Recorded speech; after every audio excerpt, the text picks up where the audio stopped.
Bienvenue au cours numéro 5. C'est le temps de devenir sérieux. Faire une prière avant. Seigneur Dieu, merci de ta parole. Merci que tu t'es adressé à nous de manière de plus en plus claire dans ta révélation progressive et jusqu'à ce qu'on ait ton Fils qui vienne nous démontrer ta personne avec toute ta splendeur, ta grâce, ta gloire. On veut te suivre dans tes traces, Seigneur, sachant que tu produis les bonnes œuvres en nous par l'Esprit que tu nous as donné. Ce soir, je te prie qu'on puisse bien comprendre ce que tu as à nous dire pour la fin de Matthieu et l'Évangile selon Marc. Donc, on puisse être à l'écoute. Amen. OK. Cours 5. Au dernier cours, on avait fini avec la section numéro 4. Donc, on serait rendu à la section 5, 6, 7. Il y a 7 sections dans l'Évangile selon Matthieu. Comme je disais, qui sont toutes séparées par les 5 grands discours de l'Évangile. Faire un petit résumé de la dernière section à la section 4, on était rendu à Jésus qui semble frustrer tout le monde. Il s'attire des ennuis avec les chefs religieux pour avoir revendiqué une autorité divine. Il déçoit ses disciples en parlant d'un ministère de souffrance, un ministère d'opposition, ce qui n'est pas le résultat que les Juifs s'attendaient, que les Juifs avaient prévu. Et pourtant, à la section 5, on a encore une preuve de la royauté éternelle de Jésus. Section 5, on va voir Jésus est le fils de David. Ça va du chapitre 14 au chapitre 18. Jésus, c'est le fils de David. C'est le tournant central du livre de l'Évangile selon Matthieu au chapitre 14 jusqu'à 18. Au fur et à mesure que le ministère de Jésus se poursuit, il y a une opposition qui augmente. Jésus montre que son royaume, il va s'étendre au-delà des Juifs. Il monte plus au nord. En fait, il va dans les villes de Tyr et de Sidon, c'est ce qu'il dit. Il félicite une femme cananéenne pour sa foi. Ça, on voit une interaction entre les deux, entre Jésus et cette femme-là, que je vais lire. Une femme cananéenne qui venait de ces contrées lui cria « Aie pitié de moi, Seigneur, fils de David.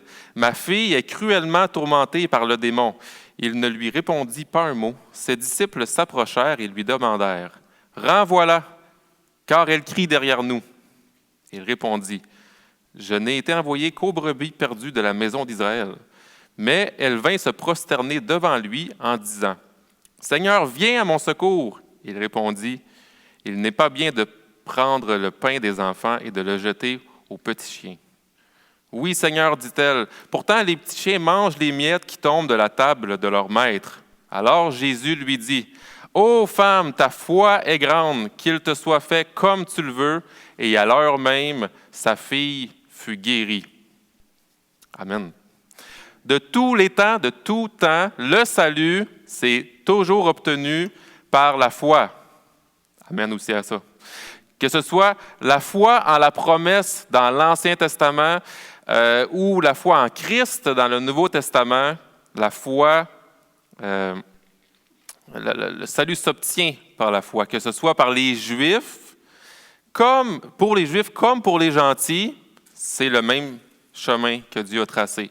Et cette femme-là, qui est cananéenne, reconnaît en Jésus, elle le dit, le fils de David, qu'on retrouve dans la promesse en 2 Samuel 7, qu'on a déjà parlé ensemble, d'un trône éternel venant de la descendance du roi David.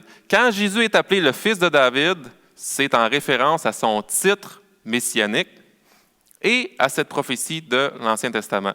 La femme qui vient de la région éloignée de Tyr, Sidon, de cette région-là, donc elle est éloignée de Jérusalem. Elle n'était pas au centre spirituel de ce qui se passait, mais pourtant, elle reconnaît Jésus comme étant le Messie, le roi éternel. Fait que Dieu s'adresse à tout le monde. Son cœur est pour ceux qui ont besoin de médecins, pour les marginaux. Chose qui est quand même très peu. Il n'y a pas beaucoup de monde que jusqu'à maintenant, dans l'Évangile selon Matthieu, a reconnu ce que je viens de dire, c'est-à-dire la messianité puis le roi éternel en Jésus-Christ. Il y a vraiment, vraiment peu de gens qui l'ont reconnu. Mais dans la continuité, en Matthieu 16, Pierre va faire la déclaration qui marquera le tournant de l'histoire de cet évangile. Jésus lui demande, Jésus, étant arrivé dans le territoire de Césarée et Philippe, fait qu'il redescend, il n'est plus au nord, il va redescendre, il est rendu Césarée de Philippe, il demande à ses disciples, « Qui suis-je au dire des hommes? Moi, le Fils de l'homme? » Ils répondirent, « Les uns disent que tu es Jean-Baptiste, les autres Élie, les autres Jérémie, et l'un des prophètes, ou l'un des prophètes. Et vous, leur dit-il, qui dites-vous que je suis? Simon-Pierre répondit, tu es le Christ, le Fils du Dieu vivant. Jésus, reprenant la parole, lui dit, tu es heureux, Simon, fils de Jonas, car ce ne sont pas la chair et le sang qui t'ont révélé cela, mais c'est mon Père qui est dans les cieux. Chapitre 16, 13 à 17. Pierre affirme que Jésus, c'est le Christ, très clairement. Il est plus qu'un bon enseignant, okay? C'est plus qu'un homme avec une bonne justice sociale, par exemple. C'est plus qu'un prophète, okay? Comme prétend l'islam, qui dit que Jésus, c'est un prophète. Mais c'est le Christ, c'est le Fils de Dieu, que Dieu nous a envoyé pour le rachat de nos péchés. C'est pour ça que les évangiles sont tellement importants. Si on veut connaître Jésus-Christ, on doit se tourner vers la parole et vers ceux qui nous l'ont transmis et vers ceux qui ont eu cette mission spéciale-là, les apôtres, de nous le faire connaître, ce Jésus. Et c'est autour de ce verset-là que Matthieu a structuré son évangile. Tu es le Christ, tu es le Fils du Dieu vivant. Fait que Pierre confesse Jésus comme le Christ. Et au verset 21, tout de suite après, dès lors, Jésus commença à faire connaître à ses disciples qu'il fallait qu'il aille à Jérusalem, qu'il souffre beaucoup de la part des anciens, des principaux sacrificateurs et des scribes, qu'il soit mis à mort et qu'il ressuscite le troisième jour. Donc, on a vraiment une transition à partir du moment où Pierre va affirmer la messianité de Christ. Il y a une transition dans l'Évangile. On se tourne vers Jérusalem, on se tourne vers l'œuvre accomplie.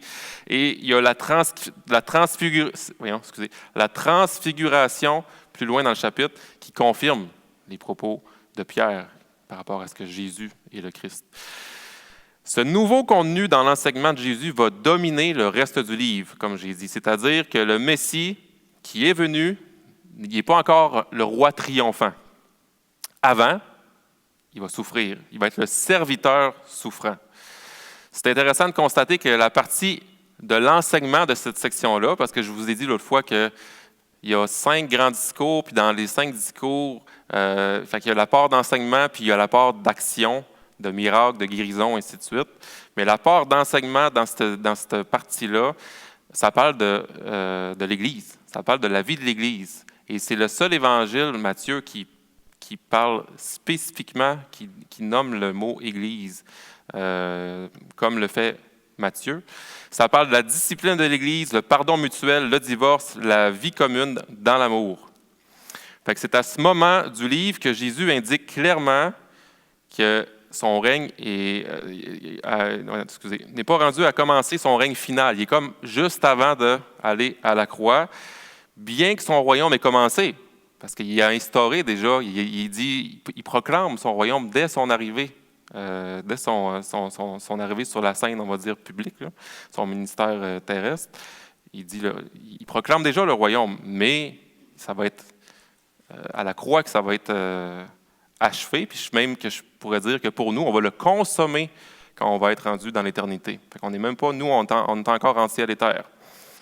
Autrement dit, les disciples sont coincés entre ces deux venues de Jésus, comme nous aussi. Fait que depuis ce temps-là, on est, je dis coincé, on est entre ciel et terre. L'Église terrestre ici-bas et l'Église céleste qui est déjà sanctifiée en Christ. Mais dans sa bonté, sa miséricorde, au moment même où il signale que le royaume ne sera pas encore consommé, pas encore venu, il donne un enseignement sur l'Église. Fait qu'il est fidèle, il sait qu'on va en avoir besoin. Fait qu'il en parle. Il donne son enseignement parce que son corps, le corps de Christ, l'Église, ça se manifeste sur terre jusqu'à ce qu'il revienne. L'Église manifeste la gloire de Dieu en étant l'instrument de la proclamation de la bonne nouvelle et l'objet de sa grâce imméritée. Ça, c'est vraiment important parce que souvent, on se voit comme avec des yeux d'homme, de femme, ou est-ce que, je veux dire, je j'ai encore le même linge, puis je me ressemble comme il y a 5 ans, puis il n'y a pas de changement. Ou peut-être oui, mais tu sais, des petits changements, tout ça. Non, non, non.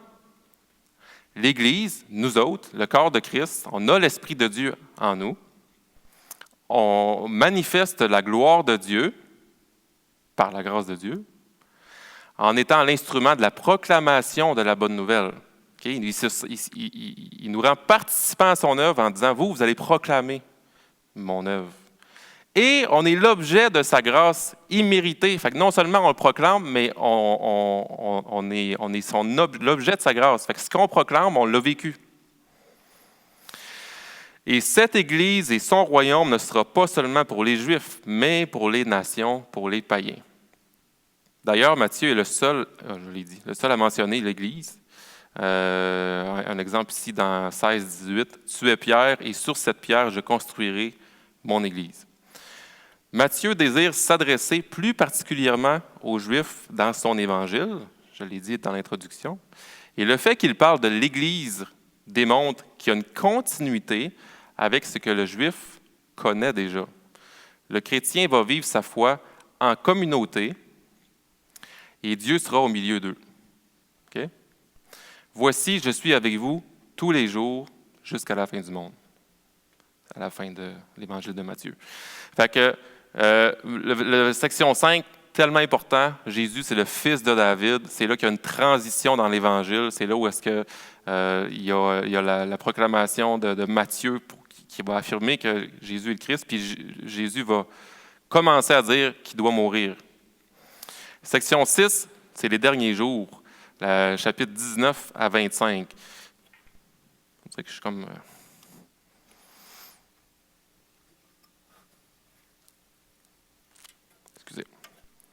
Okay, 19 à 25. Fait que là, la section 6 est centrée sur l'enseignement de la seconde venue de Christ. Le récit qui précède cet enseignement est plein d'activités. Okay? Notamment, il y a l'entrée triomphale à Jérusalem. Plusieurs passages démontrent dans l'Évangile la royauté de Christ dans les termes qu'on vient de voir. Fait qu'on a au chapitre 9, les aveugles disent « Aie pitié de nous, fils de David ».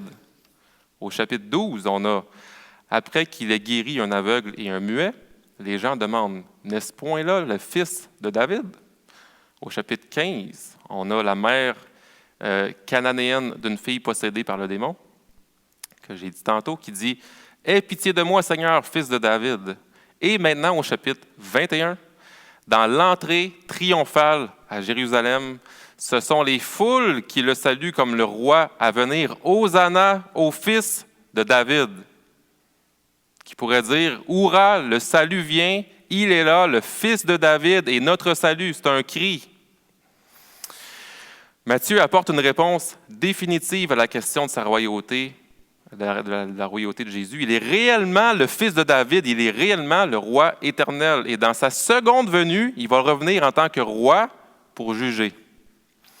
Dans les jours qui précèdent la crucifixion du Christ, alors que la tension monte avec les chefs religieux de Jérusalem, les pharisiens débattent avec Jésus de ce titre-là précisément au chapitre 22.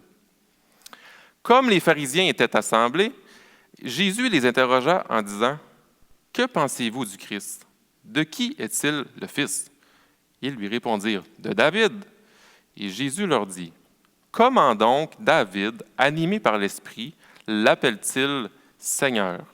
Lorsqu'il dit « Le Seigneur a dit à mon Seigneur, assis-toi à ma droite jusqu'à ce que je fasse de tes ennemis ton marchepied. » Si donc David l'appelle Seigneur, comment est-il son fils? Nul ne put lui répondre un mot. Et depuis ce jour, personne n'osa plus lui proposer des questions.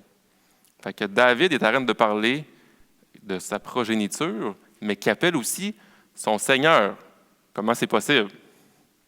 Fait que, ils ne savent pas quoi répondre. Par cet échange-là, Jésus fait taire les pharisiens. Ils connaissent leur Ancien Testament, ils savent que Jésus cite le psaume 110. un psaume de David. Ils savent aussi que le Christ à venir serait appelé le fils de David et que Jésus est présentement appelé par beaucoup de personnes le fils de David. Et ce qu'ils ne voulaient pas admettre, de un, Jésus c'est le roi de la lignée de David, il va régner éternellement. Et de deux, comme le passage vient de dire, le Christ, selon l'Ancien Testament, c'est Dieu lui-même. Fait que s'ils admettent que c'est le Christ, ils admettent aussi que Jésus est Dieu. Fait que ce que Jésus est en train de dire, c'est comme s'il l'approuverait. Ils ne sont pas capables de faire ça, les pharisiens. Ils sont ben trop pognés dans leur péché, puis dans leur orgueil spirituel. Fait que, c'est pour ça que Jésus les a coincés. Il est en train de dire, voici ce passage-là qui est en train de dire que le Christ, c'est Dieu. Pourtant, plus l'Évangile avance, plus il est clair que Jésus, c'est le roi messianique. Et c'est ça le but de Matthieu, c'est de nous le montrer de plus en plus clairement. Et cette royauté étant clairement établie, maintenant Jésus passe les chapitres 24 et 25 à nous préparer sa deuxième venue. Il viendra non pas en tant que serviteur souffrant, mais comme roi, venant réclamer ce qui lui revient de droit avec une autorité de juger. La section 7, c'est le récit de la Passion. La toute fin, c'est la dernière section, chapitre 26 au chapitre 28. Fait que là, le rythme s'accélère. C'est les dernières heures de Jésus, la crucifixion, la résurrection. C'est la fin du ministère d'enseignement de Jésus. Le chapitre 26 nous présente le complot visant à tuer Jésus. Judas va trahir Jésus par un accord avec les chefs religieux. C'est ensuite rapidement suivi par le dernier repas, où on tient d'ailleurs les paroles de cette ordonnance-là dans Matthieu 26. Pendant qu'il mangeait, Jésus prit du pain et après avoir dit la bénédiction, il le rompit et le donna aux disciples en disant « Prenez, mangez, ceci est mon corps. » Il prit ensuite une coupe et après avoir rendu grâce, il leur donna en disant « Buvez-en tous, car ceci est mon sang, le sang de l'Alliance qui est répandu pour beaucoup pour le pardon des péchés. Je vous le dis, je ne boirai plus désormais de ce fruit de la vigne jusqu'au jour où j'en boirai du nouveau avec vous dans le royaume de mon Père. » Je vous l'ai dit au début du cours, le survol du Nouveau Testament, c'est le survol du royaume à venir. On parcourt, on survole un royaume, puis Jésus l'exprime 1000 fois mieux que moi, on s'entend? Il parle du sang de l'alliance. C'est la nouvelle alliance qui fait quoi? Qui fait le pardon de nos péchés. Pourquoi? Parce qu'après ça, on va boire de ce fruit de la vigne avec lui et avec le Père pour l'éternité, pour sa gloire. Pour sa gloire, puis pour notre bonheur aussi, parce qu'on va trouver notre bonheur en lui totalement. Rendu au mont des Oliviers, Jésus fait une prédiction sur le fait que ses disciples vont l'abandonner et même le renier. Mais ça ne l'empêche pas de vouloir faire la volonté de son Père, et ça ne l'empêche pas de continuer de les aimer malgré leurs manquements. Ensuite, on a l'arrestation dans le jardin de Gethsémani, la comparution devant le Sanhédrin, le reniement de Pierre, comme Jésus l'avait prédit, qui est encore une fois une confirmation qu'on a tellement besoin de Jésus, parce que Pierre pensait qu'il réussirait par lui-même. À ce moment-là du récit, on a un Pierre qui dit « Non, je vais te défendre, moi, là. C'est pas vrai que tu vas te faire arrêter. Tassez-vous de là, je vais te protéger. » Fait que c'est le même Pierre qui a confessé que c'était le Christ. Puis tout de suite après, on l'a vu tantôt, Jésus dit sa mission. « Je m'en vais mourir à la croix là, pour vous autres. » Fait que là c'est trop pour lui. Trop d'informations. Il veut défendre le Christ. Fait que il veut combattre pour lui-même. On est en train de non, excusez. Au chapitre 27, on a une décision formelle du Sanhédrin, parce qu'on a vu tantôt qu'il y avait déjà eu une comparution au Sanhédrin, mais là, il revient, il y a une décision formelle. Il y a la mort de Judas, la comparution de Jésus devant Pilate, les mauvais traitements des soldats, qu'on voit très bien dans le film. C'était quoi le film déjà? la passion du Christ. C'est grand, là, mais tu veux voir des images, bien là, ça t'est servi. Non? Ouais. Et finalement, la crucifixion avec ses implications immédiates. Matthieu 27, 51. Et voici le voile du temple se déchira en deux de haut en bas. La terre trembla, les rochers se fendirent, les tombeaux s'ouvrirent, et les corps de plusieurs saints qui étaient décédés ressuscitèrent. Ils sortirent des tombeaux, entrèrent dans la ville sainte après la résurrection de Jésus, et apparurent à un grand nombre de personnes. Le centenier et ceux qui étaient avec lui pour garder Jésus, voyant le tremblement de terre et ce qui venait d'arriver, furent saisis d'une grande crainte et dirent « Il était vraiment le Fils de Dieu. » Amen. Il est mort et on le met au tombeau par la suite. Et au chapitre 28, on relate le récit de sa résurrection qui culmine vers l'envoi en mission, réunissant son autorité royale et l'appel clair de l'Évangile aux nations. L'Évangile de Matthieu se conclut avec le grand commandement. Allez, faites de toutes les nations des disciples, les baptisant au nom du Père, du Fils et du Saint-Esprit, et enseignez-les à observer tout ce que je vous ai prescrit. Et voici, je suis avec vous tous les jours jusqu'à la fin du monde. Comment les gens ont réagi à Jésus? Depuis le tournant de la confession de Pierre, les réponses des gens, comme là, il s'est plus affiché, bien, on a quelque chose de plus clair dans les réponses que les gens vont y donner. Il y en a qui acceptent le message et le roi avec foi. Les boiteux, les femmes, les handicapés, même des non-juifs, des marginaux vont l'accepter. D'autres acceptent le message et le roi, mais avec une certaine confusion. C'était le cas des disciples. Pierre, par exemple, comme j'ai dit tantôt, contredit le Christ immédiatement après l'avoir appelé le Christ. Sur le chemin de la croix, les disciples se disputent pour savoir lequel d'entre eux est le plus important. Le récit historique raconté est tellement sans filtre, puis même parfois désorganisé, que ça devrait nous donner plus confiance à ce qui est écrit plutôt que l'inverse. Pourquoi quelqu'un inclurait des détails sur sa propre stupidité? Pourquoi il inventerait ce genre de détails-là? D'ailleurs, Matthieu.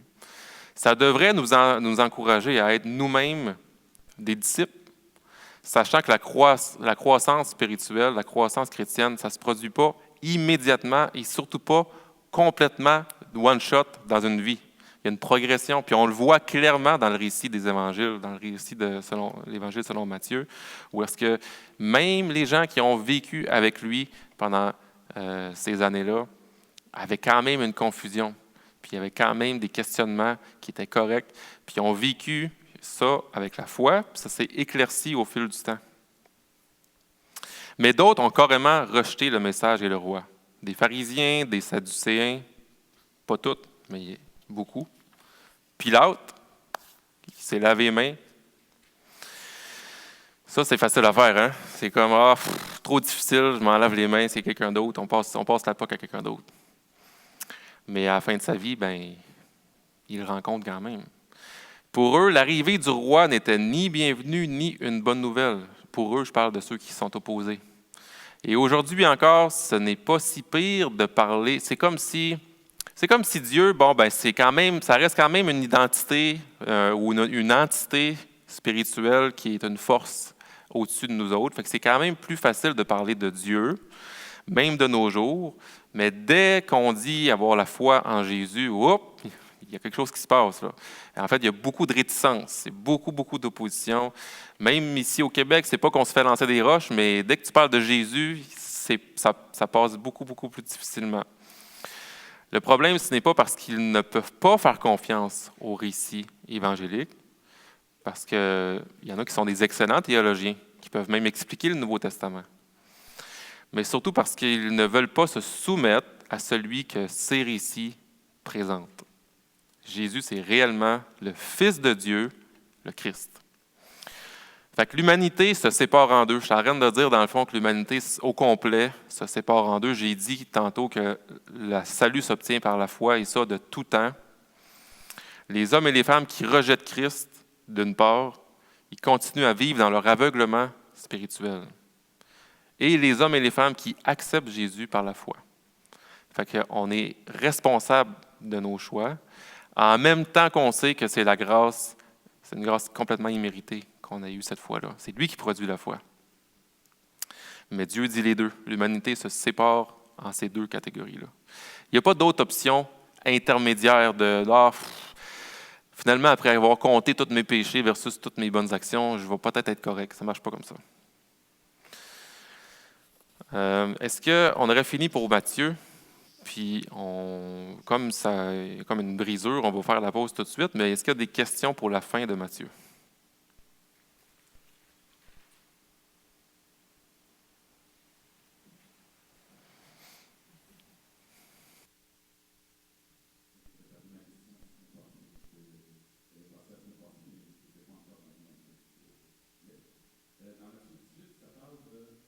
De l'Église beaucoup, puis dans le chapitre suivant aussi un petit peu. Tu nous disais que Matthieu, c'était écrit à soit des Juifs ou à des Juifs croyants, principalement. Pourquoi est-ce que c'est le seul évangile qui met en lumière l'Assemblée, l'Église, si c'est écrit principalement à des Juifs ou à des Juifs croyants, ou des croyants d'origine juive, on pourrait dire? Ouais. Dans ce cas-là, pourquoi penses-tu que c'est ça? Est-ce qu'il y a quelque chose dans le texte qui nous le dit ou est-ce que tu as lu dans tes études quelque chose qui en parlait? Je vais y aller plus d'une opinion, plus que d'autres choses. Les Juifs sont organisés, c'est un peuple organisé par la loi de Dieu puis par la parole de Dieu et aussi dans leur synagogue, dans leur façon de faire, dans leur rassemblement. Et on en parlait un petit peu avec ton fils la semaine passée. Il y a une discontinuité entre l'Ancien et le Nouveau Testament en ce que le Nouveau Testament, on entre dans le Nouveau, mais il y a en même temps une continuité c'est pas, je l'ai dit même au début de mon texte de Matthieu, c'est pas une nouvelle religion en soi. On en fait une nouvelle religion, on s'appelle des chrétiens, mais en réalité, le Juif, dans le meilleur des mondes, devait continuer dans cette voie-là et voir, c'est le Christ, c'est le Messie, c'est lui. Fait que quand je dis qu'il y a une continuité, c'est dans ce sens-là. C'est que je ne suis pas en train de dire qu'on est encore dans le judaïsme, mais plutôt que le judaïsme devait voir Jésus comme étant le Messie. Donc, à partir de ce moment-là, Matthieu, comme il parle aux Juifs, il va parler à ce genre de gens-là où est-ce qu'il y a le même type de continuité, où est-ce qu'on va se rassembler, où est-ce qu'on va glorifier Dieu, puis voici ce qu'on va avoir besoin, gang, parce que ça va. Je vous ai présenté le Messie pas comme étant le gars militaire qui va s'emparer de Rome, mais plutôt comme le serviteur souffrant. Fait que c'est comme d'autres types pas de commandements, mais de façon de faire en gang. Puis ça parle ça aux Juifs. C'est une opinion, parce que je ne l'ai pas nécessairement lu, mais c'est une réponse que j'avais déjà préparée, parce que je savais que tu allais me poser. Merci.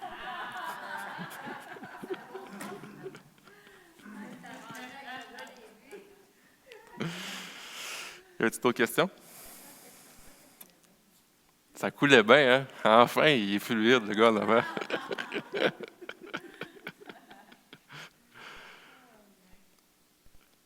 Mais je suis honnête, je l'ai dit.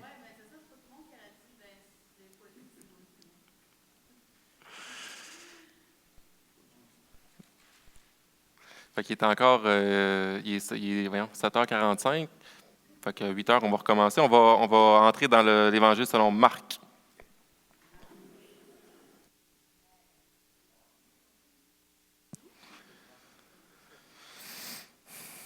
On est prêt? Préparé? Prêt, pas prêt, j'y vais.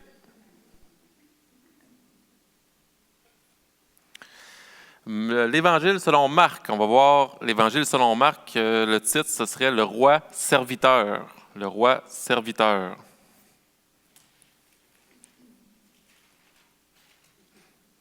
Quel genre de roi est Jésus?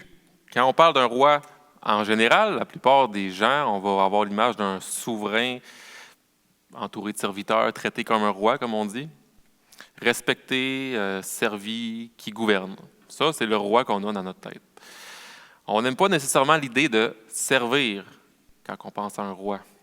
Mais pourtant, l'idée est noble. Tu sais, un roi qui va servir, mais souvent, en réalité, on méprise cette idée-là que quelqu'un nous traite réellement comme un serviteur. Ça peut être perçu comme dégradant. Et pourtant, c'est exactement ce que le Fils de l'homme est venu faire. Il est venu en serviteur pour être traité en serviteur, mais pas de n'importe quel type, comme un serviteur souffrant, comme on l'a vu dans l'Évangile selon Matthieu. Et pourquoi il est venu de cette manière-là? Parce qu'il voulait vraiment être méprisé et rejeté. C'était-tu finalement un sadomasochisme? C'est ça? C'est-tu pour ça? Non, non. C'est plutôt parce que c'est précisément le genre de roi dont on avait besoin. On avait besoin de Jésus-Christ comme roi, serviteur, souffrant. Le contexte de l'Évangile de Marc révèle Jésus qui est roi, serviteur souffrant. Le but, aider les lecteurs à comprendre qui était Jésus et ce qu'implique la véritable vie de disciple. Fait que le but de tous les évangiles, c'est le même, c'est qu'on voit que Jésus, c'est le Christ, nous aider à comprendre mieux qui est Jésus. Et spécifiquement par rapport à Marc, c'est quoi la véritable vie d'un disciple de Jésus? Comme le rapporte Marc lui-même, car même le Fils de l'homme n'est pas venu pour être servi, mais pour servir et donner sa vie en rançon pour une multitude. Marc 10, 45. Beaucoup pensent que l'évangile de Marc est le plus ancien des évangiles. Il aurait été écrit dans les années 60. L'auteur, c'est Marc, également connu sous le nom de Jean-Marc. C'est une figure du Nouveau Testament. Il est issu d'une famille riche. On connaît ça de Jean-Marc, issu d'une famille riche. C'est dans la maison de sa mère à Jérusalem où beaucoup priaient quand Pierre est en prison, puis qu'il sort de là miraculeusement à l'aide d'un ange. Puis là, Pierre, il va s'échapper, il va courir, puis il va aller cogner dans une maison. Vous vous en souvenez de cette histoire-là? En Acte 12, 12. Ça, c'était la maison de la mère de Marc, qui est le cousin aussi de Barnabas et un jeune compagnon de Paul. Barnabas et Pierre, c'est ça. C'est, dans le fond, ils ont voyagé ensemble lors de la première mission chrétienne dans Actes. Et son départ d'Antioche, dans ce premier voyage-là missionnaire, a provoqué une rupture ou une séparation entre Paul, j'ai dit Pierre, hein? C'est pas Pierre, c'est Paul. Paul et Barnabas. Il y a une séparation, dans le fond, ce que je suis en train de dire, quand Marc il s'en va d'Antioche, il y a une séparation entre Paul et Barnabas. On voit ça dans Actes 13, 13. Selon la tradition historique, Marc serait le jeune homme non identifié qui s'est enfui, oubliant ses vêtements lors de l'arrestation du Christ. C'est très peu glorieux comme histoire. Marc serait le jeune homme non identifié qui s'est enfui, oubliant ses vêtements lors de l'arrestation du Christ. C'est fun de le répéter 2 fois, parce que c'est pas moi qui est dans l'histoire. Puis lui, il raconte, il veut bien qu'on le raconte 2 fois au moins. Cet évangile a été écrit à Rome à l'intention des chrétiens païens de l'Église romaine. Je répète, les destinataires, c'est les chrétiens, mais plus païens de l'Église romaine. Par exemple, dans Marc, on trouve des traductions grecques de termes araméens et la présence de nombreuses transcriptions grecques de mots latins, ce qui donne de la crédibilité à l'affirmation selon laquelle il a été écrit pour un public gréco-romain. La source d'information de Marc aurait fort probablement été Pierre. Marc n'était pas un des disciples, mais l'Écriture suggère que Marc et Pierre se connaissent très bien. Pierre se rend chez Marc après son évasion de prison, ça je l'ai dit. On a dans 1 Pierre 5, 13, on voit que Marc était avec Pierre au moment où il a écrit la lettre de 1 Pierre. Fait qu'ils se connaissent. Ils se connaissent bien. La caractéristique la plus frappante du livre de Marc est probablement son caractère très actif. En passant, là, je ne l'ai pas dit, là, mais je le dis là, l'Évangile selon Marc pourrait aussi être appelé l'Évangile selon Pierre, en voulant dire que Marc pourrait aussi tout simplement être le secrétaire de Pierre, tellement que les deux auraient pu être proches. Fait qu'il y a eu sa source d'information de Pierre. Donc, la caractéristique la plus frappante du livre de Marc, c'est son caractère très actif, comme je l'ai dit. Le mot le plus répété chez Marc, c'est « immédiatement ». C'est le mot le plus répété, 47 fois dans son évangile. Comparé aux autres évangiles, il est court en enseignement. Il y a juste 7 paraboles de Jésus. Il y en a 20 dans Matthieu, il y en a 27 dans Luc.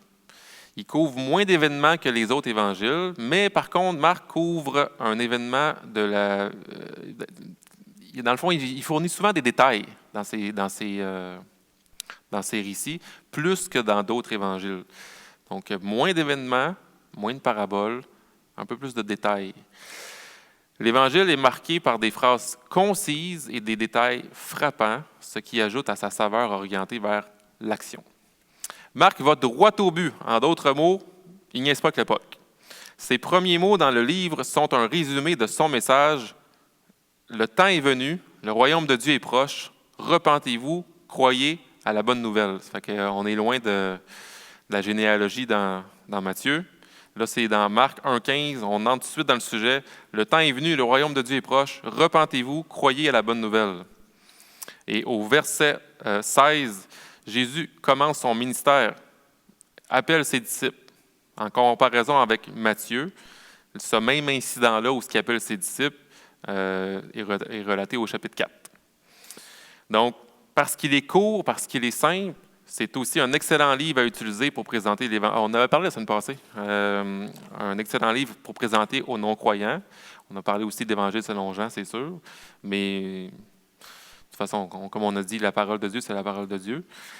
Structure de l'Évangile. Donc, l'Évangile de Marc est essentiellement divisé en 2 grandes parties. Ce qui se passe avant que Pierre ne reconnaisse Jésus comme le Messie et ce qui se passe après sa confession. Fait qu'on voit une ressemblance avec l'Évangile selon Matthieu. La première moitié, c'est chapitre 1, verset 1, au chapitre 8, verset 26. Donc, c'est le ministère public de Jésus en Galilée, où il s'est imposé comme celui qui avait l'autorité d'un enseignant et qui pouvait faire des miracles. Puis, comme dans l'Évangile de Matthieu, le tournant de l'Évangile se produit lorsque Pierre confesse que Jésus, c'est le Messie. Ça, c'est au verset 29 du chapitre 8.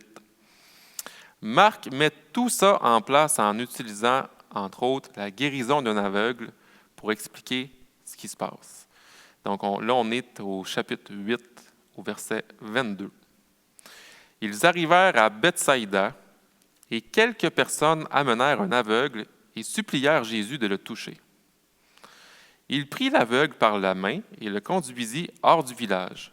Après avoir craché sur les yeux de l'homme et posé ses mains sur lui, Jésus lui demanda, « Vois-tu quelque chose? » Il leva les yeux et dit, « Je vois des gens, on dirait des arbres qui se promènent. » Jésus posa de nouveau ses mains sur les yeux de l'homme. Alors ses yeux s'ouvrirent, il recouvra la vue et il vit tout clairement. Jésus le renvoya chez lui en lui disant, « N'entre pas dans le village. » Jésus et ses disciples se rendirent dans les villages des environs de Césarée de Philippe. En chemin, il leur demanda, « Qui dit-on que je suis? » Ils répondirent, « Les uns disent Jean le Baptiste, les autres Élie, d'autres encore un des prophètes. Et vous? » demanda-t-il. Pierre répondit, « Tu es le Christ. » Jésus les avertit de ne parler de lui à personne. Donc, les versets 22, le verset 27 mettent en place deux récits. Dans le premier, ils arrivent à Bethsaïda. Dans le deuxième, ils se rendent dans les villages autour de Césarée de Philippe. Dans le premier, il y a un miracle de vue partielle. L'aveugle voit des gens, mais il ressemble à des arbres qui se promènent, comme des ombres. Les gens voient Jésus, mais pensent, c'est-tu Jean, c'est-tu Élie, c'est-tu un des prophètes? Puis, la miséricorde de Dieu, nous retrouvons la vue complètement. L'aveugle voit clairement. Et dans le deuxième récit, Pierre voit clairement que Jésus est plus qu'un prophète. Il est le Messie. Comprenez? C'est intelligent comme écrit. Il y a deux récits, même dans le même passage. Et le récit de l'aveugle qui voit partiellement puis qui voit ensuite totalement représente ce que les disciples vivent. Puis même les gens alentour de Jésus, on ne sait pas trop c'est qui, mais finalement, la grâce de Dieu fait que Pierre va dire qui Jésus est vraiment. Dans les deux histoires, il y a la même conclusion. Autant pour l'aveugle que pour les disciples, il y a un ordre de garder le silence parce que son temps n'est pas encore venu. Ça, c'est la conclusion des deux récits. Et c'est le point pivot de tout le livre. Jusqu'à présent, le peuple a vu partiellement, comme l'aveugle le monde dans son récit, mais soudain, il y a comme une clarté qui est faite. Tout change à partir de la confession de Pierre. Et comme dans l'Évangile selon Matthieu, on est rendu à Marc 8, 31, tout de suite après, Jésus va commencer à leur apprendre qu'il fallait que le Fils de l'homme souffre pour beaucoup, qu'il soit rejeté par les anciens, les principaux sacrificateurs, les scribes, qu'il soit mis à mort et qu'il ressuscite 3 jours après. Fait que jusqu'à présent, tous les détails géographiques indiquaient des lieux autour de Galilée, mais le chapitre 8, verset 27, montre que Jésus est en route pour Césarée de Philippe, et de là, il va se rendre à Jérusalem. Il commence sa marche vers la croix. Ça veut dire qu'on peut résumer l'Évangile de Marc d'après 2 questions. C'est qui Jésus? C'est qui Jésus? C'est le Christ. Oui. Et quel genre de Messie est Jésus? C'est le serviteur souffrant. Car même le Fils de l'homme n'est pas venu pour être servi, comme je l'ai dit tantôt, mais pour servir et donner sa vie en rançon pour la multitude. Le livre se termine d'ailleurs par 6 chapitres axés sur la dernière semaine de la vie de Christ. 6 chapitres, qui est sur tout l'Évangile, c'est une bonne portion, sa mort et sa résurrection. Que nous apprend Marc sur Jésus? Qu'est-ce que ça nous apprend? Je l'ai dit à quelques reprises, ce terme-là. Jésus est le Fils de l'homme. Tantôt, on a vu avec Matthieu, fils de David. Et dans l'Évangile selon Marc, il y a l'expression Fils de l'homme. Jésus est le Fils de l'homme. 16 fois dans cet Évangile, le Christ utilise Fils de l'homme pour se désigner lui-même. En utilisant ce terme, Jésus reprend à son compte tout ce que les Juifs pensaient du Messie. On voit dans Daniel 7, 13, 14. « Dans ma vision, pendant la nuit, je regardais. Et il y avait devant moi un homme semblable à un fils d'homme, venant avec les nuées du ciel. Il s'approcha de l'Ancien des jours et fut conduit en sa présence. On lui donna l'autorité, la gloire et le pouvoir souverain. Tous les peuples, les nations et les hommes de toute langue l'adorèrent. Sa domination est une domination éternelle qui ne passera pas. Et son royaume est un royaume qui ne sera jamais détruit. » Quand Jésus se qualifie lui-même de Fils de l'homme, il s'identifie à cette figure-là impressionnante qui inaugure un royaume éternel. C'est dans la première moitié du livre de Marc, c'est le Fils de l'homme qui nous est présenté. C'est spécifique à l'Évangile selon Marc. C'est l'autorité divine, le Fils de l'homme. Du point de vue du peuple, il y a aussi une discontinuité avec cette expression-là, parce que le Fils de l'homme fait aussi référence à la fragilité humaine. Parce que là, je viens de dire que Fils de l'homme, c'est l'autorité divine, mais c'est aussi la fragilité humaine. Il est utilisé 93 fois pour faire référence à Ézéchiel qui souffre. Il est souvent utilisé dans l'Ancien Testament pour souligner la différence entre l'homme et Dieu, le Fils de l'homme. Donc, comment on comprend ça par rapport à Jésus?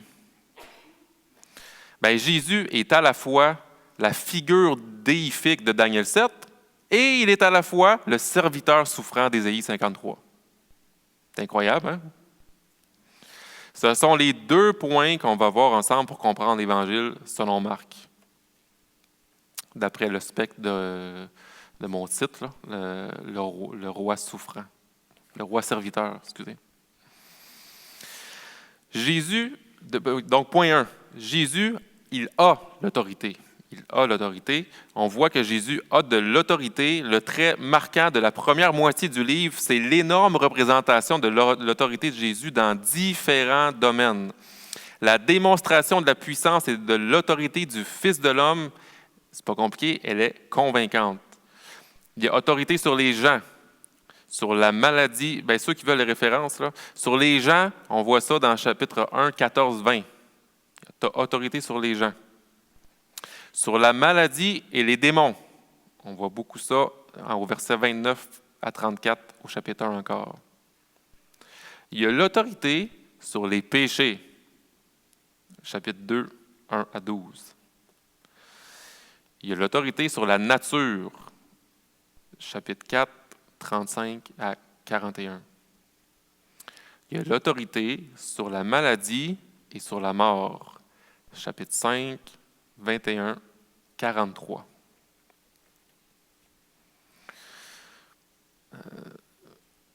Sur ceux qui ne sont même pas en Israël ou même pas en sa propre présence, il y a aussi de l'autorité sur eux. Il est même pas, les gens ne sont pas à côté de lui, mais il y a quand même l'autorité sur du monde qui sont ailleurs. Au chapitre 7, versets 24 à 30.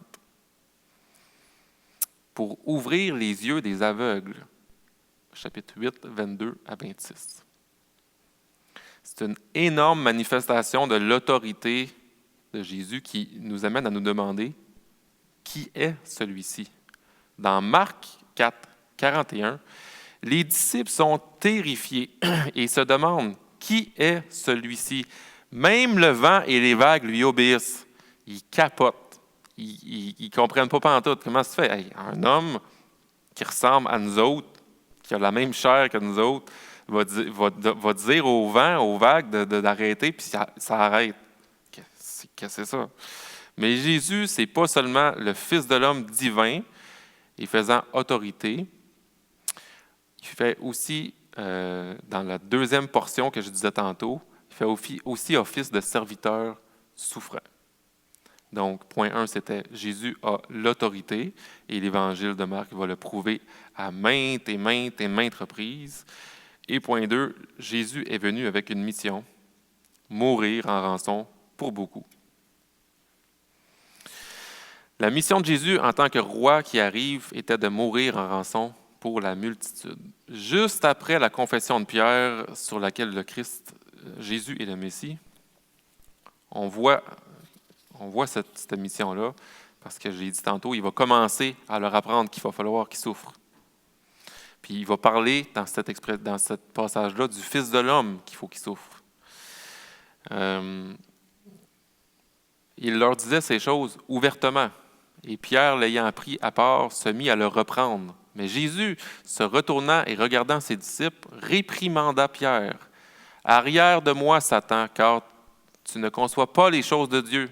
Tu n'as que des pensées humaines. » Ils viennent de voir pendant 8 chapitres, puis lui, c'est pendant quelques années, ils viennent de voir l'autorité de Christ, l'autorité de Jésus. Ils viennent de suivre un gars qui a fait tout ce que j'ai dit tantôt. Puis là, tu vas mourir. Tu es en train de dire que tu t'en vas mourir. Non, je ne vais pas laisser ça arriver. Là. Wow. Fait que Jésus va dire, non, c'est pas le plan, c'est que je meurs pour la multitude. Arrière de moi, Satan. Il y a une différence complète entre la sagesse de Dieu et la sagesse du monde, qu'on pourrait appeler aussi la sagesse charnelle, qu'on pourrait aussi appeler la sagesse de Satan, satanique, qui est opposée à la volonté de Dieu. C'est pour ça qu'il dit, arrière de moi, Satan. Tu n'as pas la pensée de Dieu en ce moment. Puis, ayant appelé la foule avec ses disciples, il leur dit, « Si quelqu'un veut venir avec moi, qu'il renonce à lui-même, qu'il se charge de sa croix et qu'il me suive. Car celui qui voudra sauver sa vie la perdra.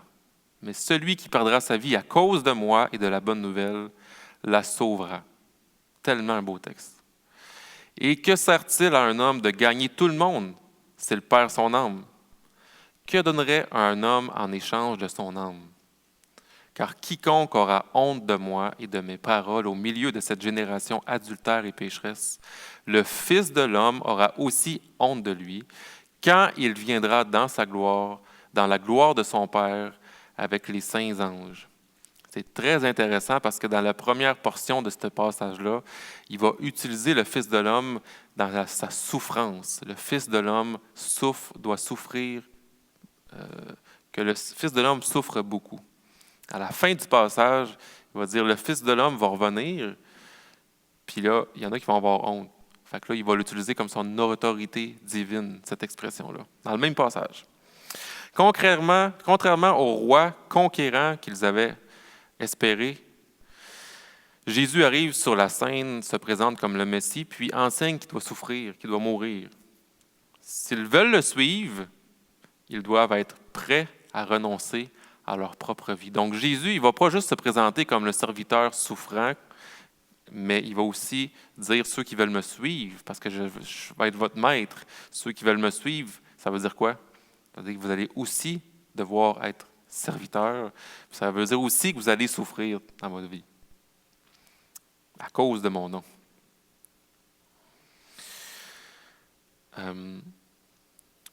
Donc, s'ils veulent le suivre, ils doivent être prêts à renoncer à leur propre vie.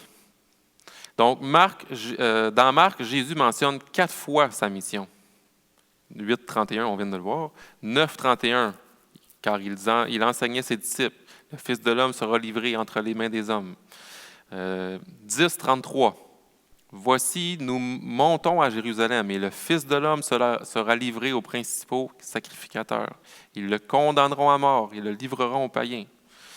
10,45, le Fils de l'homme est venu, non pour être servi, mais pour servir et donner sa vie comme la rançon, pour la rançon de beaucoup. Dans le récit de la crucifixion, c'est exactement ce que nous voyons Jésus faire. D'abord, après son arrestation, Jésus est complètement abandonné. Ensuite, au chapitre 15, un coupable est libéré à sa place. Dans le fond, lui est innocent, Jésus, puis il y a un coupable qui est Barabbas, qui va être libéré. Dans Marc 15, 21, 31, il y a la crucifixion et la mort de Jésus. Et là, je vais le lire parce que dans l'Évangile selon Marc, on le voit comme étant, il est venu comme pour nous servir. Et je dis beaucoup l'expression serviteur souffrant. C'est pour ça que je vais le lire, parce que ça exprime ça. Ils forcèrent à porter la croix de Jésus en passant, qui revenait. Ah, merci. Ils forcèrent à porter la croix de Jésus un passant qui revenait des champs, Simon de Cyrène, père d'Alexandre et de Rufus. Et ils conduisirent Jésus au lieu nommé Golgotha, ce qui signifie lieu du crâne. Ils lui donnèrent à boire du vin mêlé de myrrhe, mais il ne le prit pas. Ils le crucifièrent et se partagèrent ses vêtements en tirant au sort pour savoir ce que chacun aurait. C'était la 3e heure quand ils le crucifièrent. L'inscription indiquant le sujet de sa condamnation portait ces mots, « Le roi des Juifs ».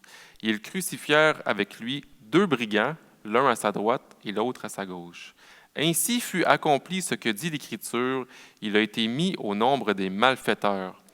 Les passants l'injuriaient et secouaient la tête en disant « Hé, toi qui détruis le temple et qui le rebâtis en 3 jours, sauve-toi toi-même en descendant de la croix. » Les principaux sacrificateurs aussi, avec les scribes, se moquaient entre eux et disaient « Il a sauvé les autres, il ne peut se sauver lui-même, que le Christ, le roi d'Israël, descende maintenant de la croix, afin que nous voyions et que nous croyions. » Ceux qui étaient crucifiés avec lui l'insultaient aussi, etc. Sa souffrance sur la croix est la plus grande manifestation de son amour et de son service pour nous. Il y a une vérité à l'expression « Fils de l'homme ». Il porte toute autorité. Il revient pour nous sauver, pour nous juger, excusez. lors de sa seconde venue. Mais aussi, là, présentement, dans ce texte-là, il vient pour nous sauver. Il décide de souffrir par sa propre volonté, pour faire la volonté de son Père. Il vient décider. Puis c'est pour ça que c'est la manifestation de son amour envers nous. Il l'a fait volontairement. Il dit à plusieurs reprises, on l'a vu, à quel point c'est sa mission. Il est venu faire ça. Puis il va continuer à le faire jusqu'à ce qu'il fasse l'œuvre accomplie. Qu'est-ce que ça vient révéler sur le caractère de Dieu? On l'a vu dans Doux et humble de cœur. Qu'est-ce que ça veut dire sur son amour pour les pécheurs, les marginaux, les gens qui ont plus de sens à leur vie, les gens qui sont suicidaires, les gens qui sont qui sont anxieux, les gens qui, tu sais, en 2023, pour nous, ça veut dire quelque chose, réellement. Puis, quand je dis ça veut dire quelque chose, il veut dire quelque chose. Il veut entrer en relation avec nous, avec les gens qu'il ne connaît pas, mais il veut continuer à entrer en relation avec nous qui connaît. Jésus prépare ses disciples à ce qu'il les attend. Suivre ce roi serviteur signifie prendre notre croix et partager le coût du discipulat. Partager le coût du fait d'être disciple. Encore une fois, ce n'est pas dans de l'automutilation. C'est plutôt... on n'a pas besoin de chercher des souffrances. Ça arrive dans la vie. OK? Mais parce qu'on a Jésus comme roi, comme maître, comme Seigneur, comme sauveur, on a quelqu'un à qui se tourner et quelqu'un qui veut nous transformer à sa gloire, à sa ressemblance. Ça signifie livrer notre vie au Christ en sachant combien on a été pardonné par son service. Ça signifie lui obéir, lui faire confiance dans les choses faciles, dans les choses aussi plus difficiles. Fait que Jésus a suscité une réponse. C'est l'intérêt de l'Évangile, c'est d'aller voir, qu'on croit, puis qu'on ait la foi, mais ça suscite une réponse. Certains ont cru, comme dans l'Évangile selon Matthieu que j'ai dit à la fin, là. Certains ont cru que Jésus était ce qu'il disait être, comme les amis de l'homme paralysé, lorsqu'ils l'ont fait descendre par le toit pour rencontrer Jésus. C'est Marc 2, 5. On lit que Jésus a vu leur foi. Il y a aussi la femme qui était sujette à des saignements depuis longtemps, qui a été touchée le manteau de Jésus, puis est tombée à ses pieds. Marc 5, 34.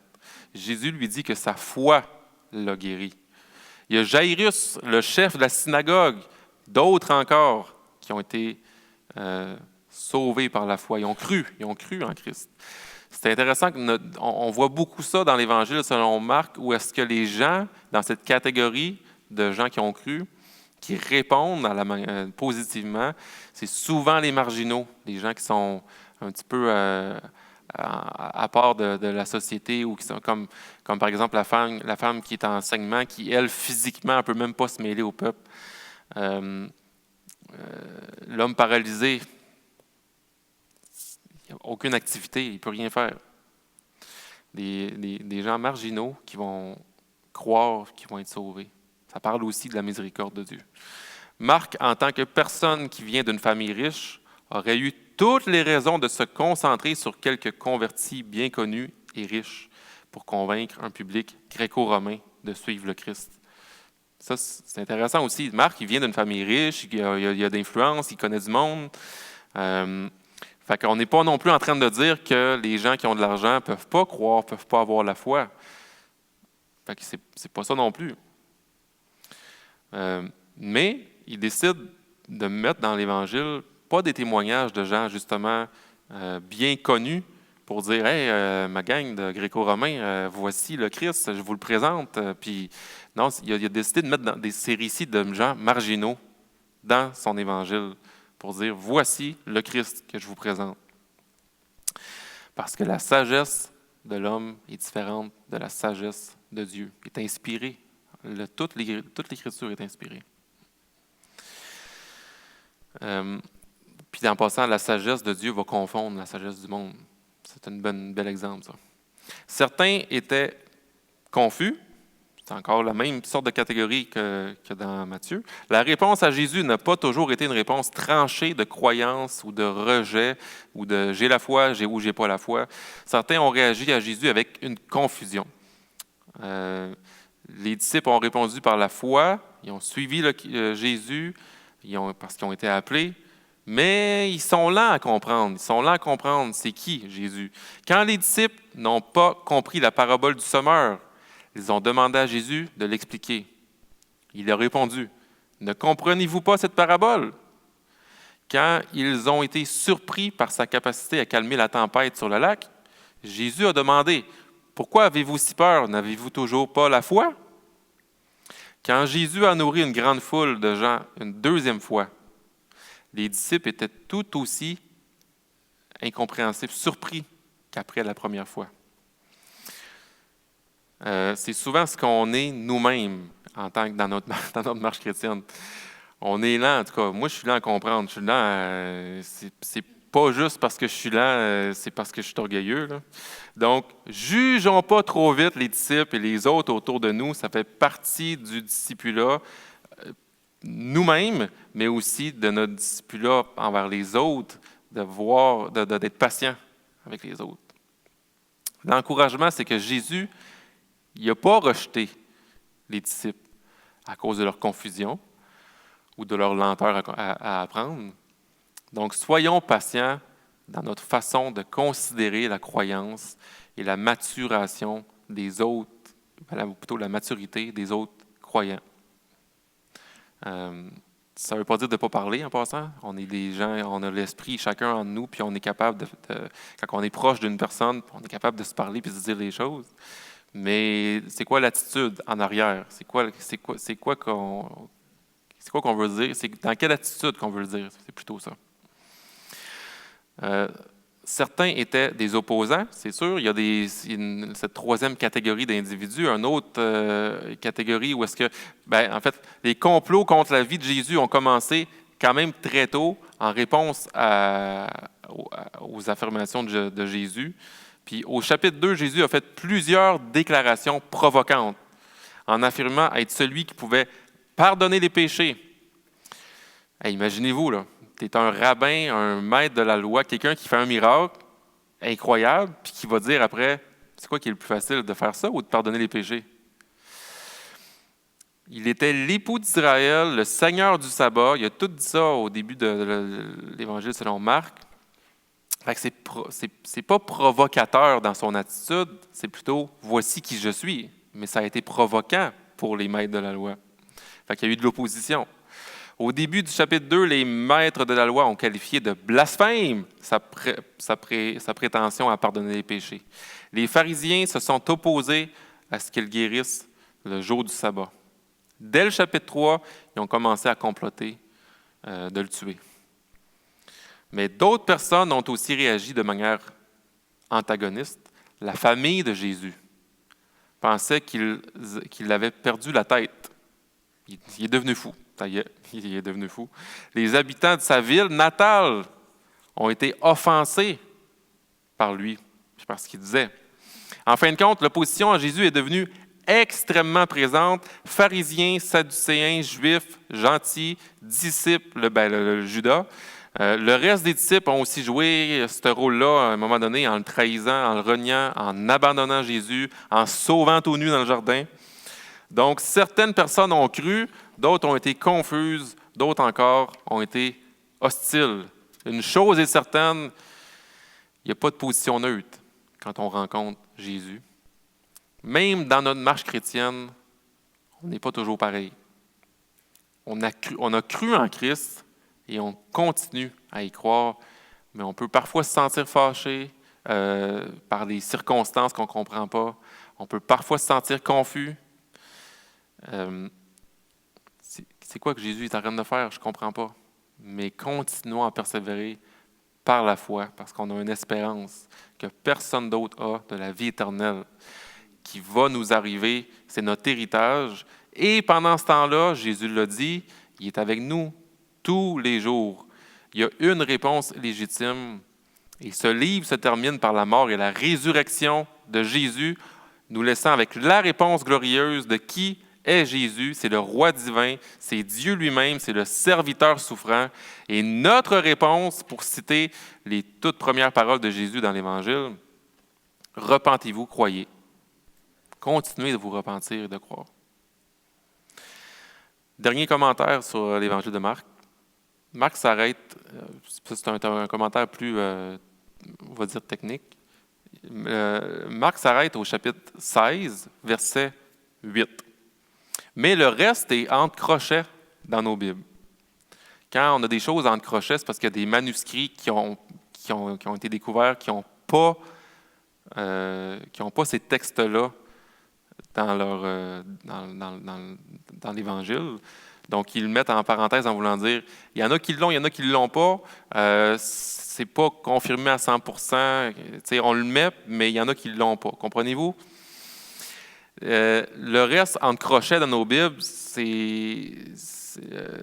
finit, ça finit comme...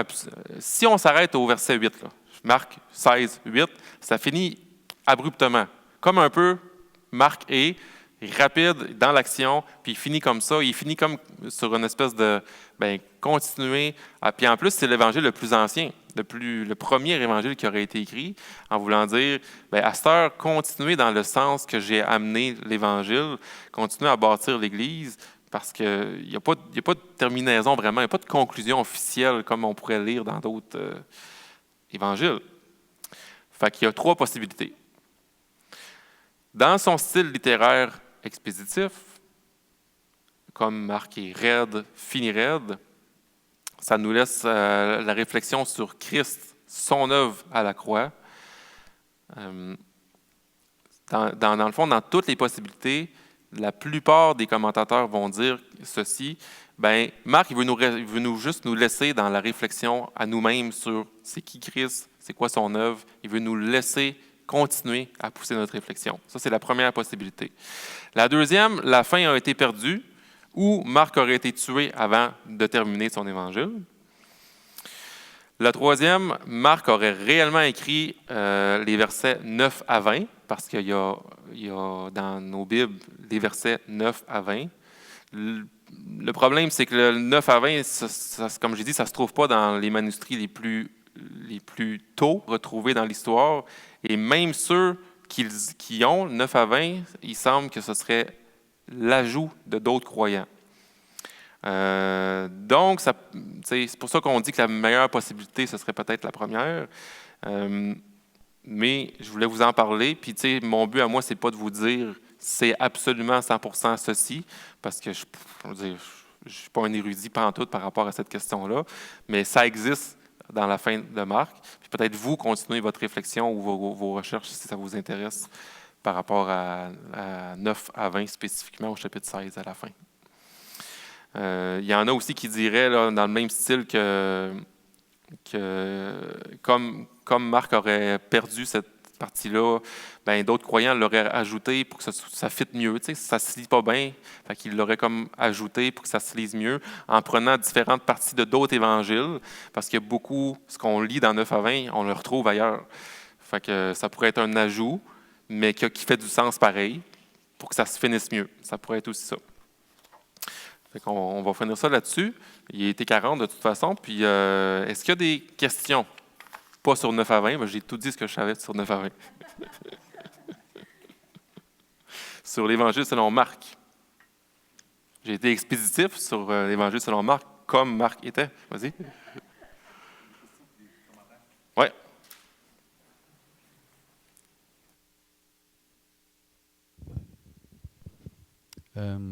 J'avais des commentaires que j'avais par rapport à Marc comme auteur, puis Pierre qui l'aurait accompagné. Moi, ça m'avait aidé quand je l'avais lu, parce que ça m'avait... quand j'avais découvert ça en faisant des études quelconques, j'avais fait « OK, je comprends, il y a différents évangiles avec différents emphases. » Puis Marc, j'avais trouvé, vu qu'il était plus court, c'était facile de voir sur quoi il mettait l'emphase, puis où il mettait des détails supplémentaires comparativement aux autres. Puis ce que j'avais remarqué, entre autres, c'est qu'à toutes les fois qu'ils vont à Capernaum, ils parlent de la maison de Pierre.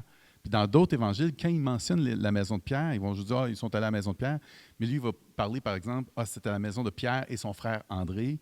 Ils vont parler de sa belle-mère qui était là. Quand il parle de la guérison de sa belle-mère, il parle aussi du service que sa belle-mère a fait après, puis comment il les a aidés, puis à quelle heure il s'était levé le matin. Ouais.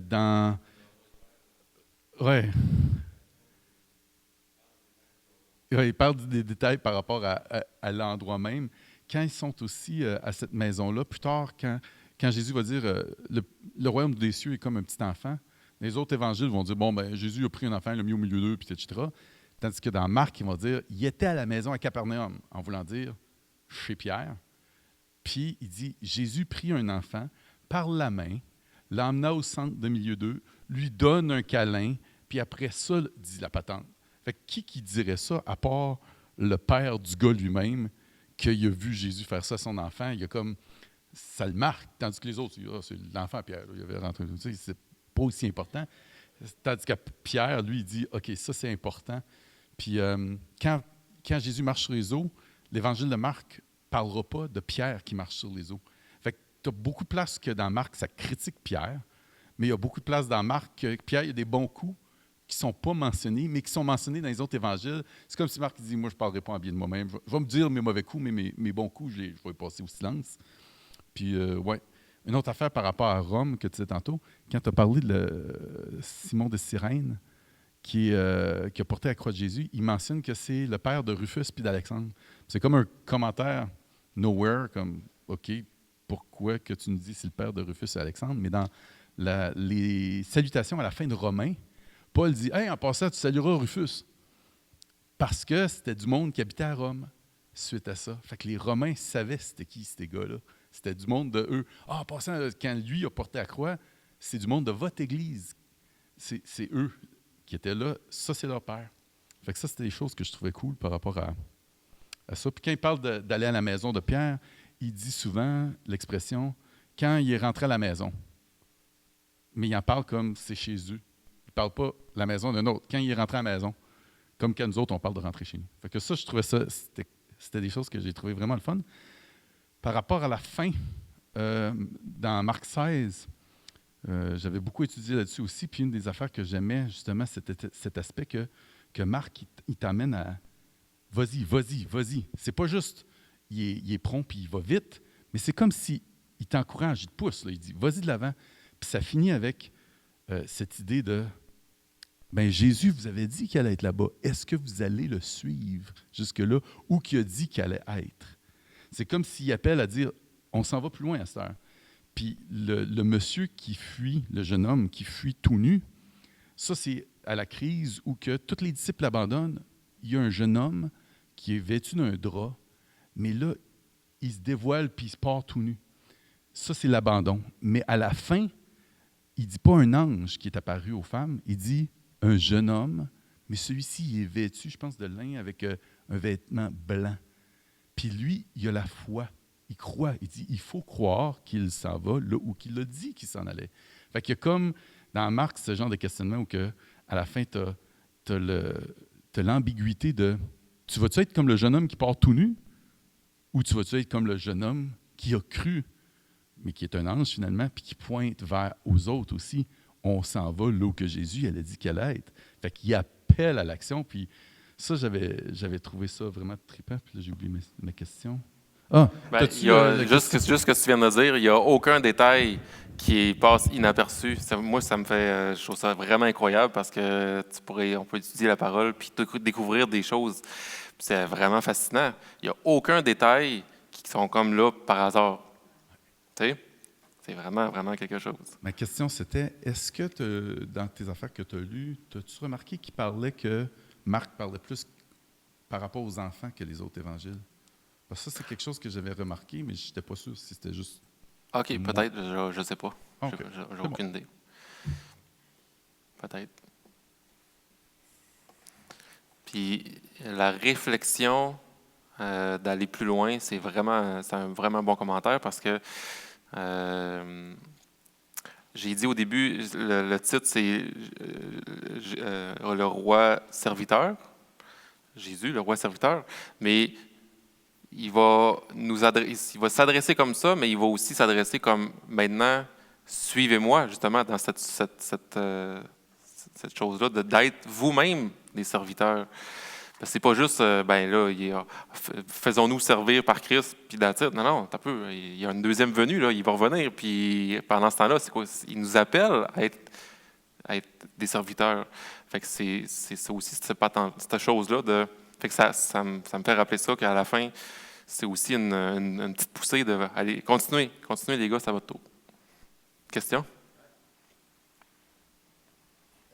Je ne sais pas si tu en as parlé, mais Jean et Marc, Jean-Marc, là, y avait-tu les deux nationalités? Romaine Marcus, puis Jean, c'est un nom qui est plus juif. Oui. Je ne sais pas s'il y avait les deux nationalités, Ouais, Jean-Marc. Ouais, Ouais. je ne sais pas si tu avais remarqué Ouais. dans tes. Non, c'est ça. Non, c'est une bonne question.